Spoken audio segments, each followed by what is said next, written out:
वक्त स्पाइडरमैन अपनी एंट्री लेता है और अपने वेब शूटर से उस वेपन को डिस्ट्रॉय कर देता है। अब वो वेपन एक इंटीग्रेटेड बॉम्ब था और इसी वजह से अब वो वहाँ पर एक्टिवेट हो जाता है। तभी उस वेपन्स में से ऐसी लेजर्स निकलती हैं जो उसी वक्त शिप को दो हिस्सों में डिवाइड कर देती हैं और अब शिप वहाँ पर दो हिस्सों में डिवाइड हो चुका था। जितने भी लोग थे पानी में गिरने लगते हैं। उस शिप का सारा सामान भी पानी के अंदर गिरने लगता है। अब यहाँ पर स्पाइडरमैन अपनी पूरी कोशिश से अपने वेब शूटर से उन दोनों हिस्सों को जोड़ने की कोशिश करता है, लेकिन हम यहाँ पर देखते हैं कि स्पाइडरमैन अपने इस काम में नाकाम होता हुआ नजर आता है। और तभी यहाँ पर एंट्री होती है टोनी स्टार्क हमारे आयरन मैन की। वो भी अपनी बॉडी से रॉकेट सर्स निकाल कर उस शिप को जोड़ने की कोशिश करता है और फाइनली वो शिप अब आपस में जुड़ ही जाता है और आखिरकार उस शिप को स्पाइडरमैन और आयरन मैन दोनों जोड़ने में कामयाब हो जाते हैं। और इसके बाद आयरन मैन पूरे शिप को वेल्ड कर देता है और इसके बाद वो दोनों टुकड़ों को सही कर देता है। अब क्योंकि स्पाइडरमैन की वजह से वो शिप दो हिस्सों में बट गया था, जिसकी वजह से बहुत ज्यादा लोगों की जान जाने वाली थी।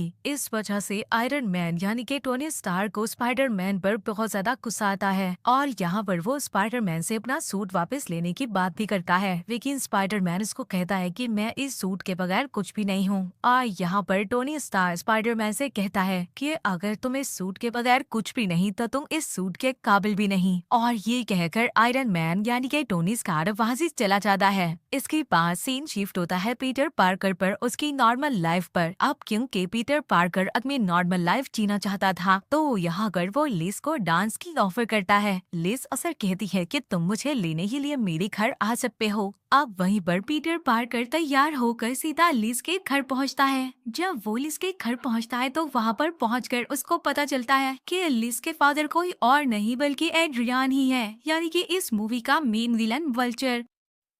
यहाँ पर एड्रियान पीटर पार्कर यानी कि स्पाइडरमैन को ये भी बताते हैं कि मेरा काम अलग है और तुम्हारी दोस्ती अलग जगह पर है। अगर तुमने मेरा काम खराब करने की कोशिश की तो तुम्हारे साथ बहुत ज्यादा बुरा होगा। और तभी इसके बाद लिस के फादर यानी कि एड्रियान उन दोनों को डांस वाली जगह पर छोड़ देते हैं। यहाँ पर पीटर को ये बात पता चल गई थी कि एड्रियान के माइंड में बहुत बड़ा प्लान चल रहा है, इसीलिए वो लिस को डांस पार्टी में अकेला छोड़कर चला जाता है। अब क्योंकि पीटर के पास स्पाइडरमैन वाला सूट नहीं था और उसने अपना सूट टोनी स्टार्क को दे दिया था, इसीलिए अब वो अपना पुराना सूट पहनता है और वल्चर से फाइट करने के लिए तैयार हो जाता है। लेकिन तभी वहाँ पर एड्रियान का एक साथी जिसका नाम था जैक्सन, उसने अपने हाथ में एक ऐसा गैजेट पहना हुआ था जो काफी स्पीड से पंच कर सकता था और इसीलिए अब हम उसको यहाँ पर कहेंगे शॉकर। अब यहाँ पर शॉकर और स्पाइडरमैन के दरमियान अच्छी खासी फाइट होती है, लेकिन इस फाइट में स्पाइडरमैन हारता हुआ नजर आ रहा था क्योंकि उसके पास उसका ओरिजिनल सूट नहीं था। वहीं पर स्पाइडरमैन का फ्रेंड आता है और अब वो स्पाइडरमैन की हेल्प करता है शॉकर को हराने में और आखिरकार बहुत लंबी फाइट के बाद स्पाइडरमैन शॉकर को हरा देता है और इसके बाद वो एड्रियान के पीछे यानी कि वल्चर के पीछे चला जाता है और वहीं पर अगो में दिखाया जाता है वल्चर जो डैमेज कंट्रोल डिपार्टमेंट से इलीगल वेपन्स को चुरा कर एक प्लेन में लेकर जा रहा था, लेकिन अब स्पाइडरमैन उस प्लेन के ऊपर था, इसीलिए अब आसमान में ही उन दोनों की फाइट स्टार्ट हो जाती है और उन दोनों की फाइट के दौरान वो प्लेन क्रैश हो जाता है और जमीन पर गिर जाता है। लेकिन इसके बाद भी वल्चर हार नहीं मानता।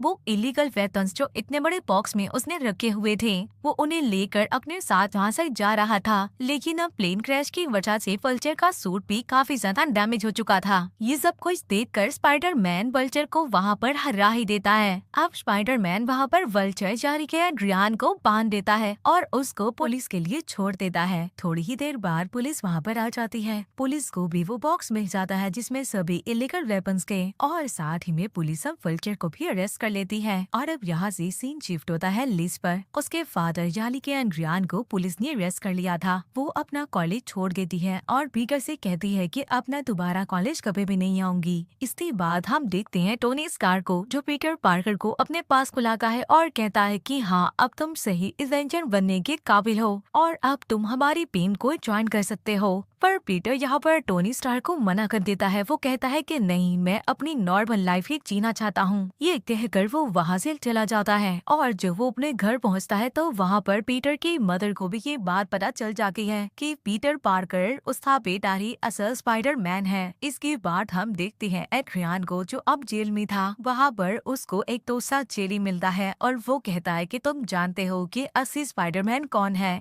लेकिन एड्रियान उसको स्पाइडरमैन का पता नहीं बताता और ये भी नहीं बताता कि पीटर पार्कर ही असल स्पाइडरमैन है। और इसी के साथ ये मूवी यहीं पर एंड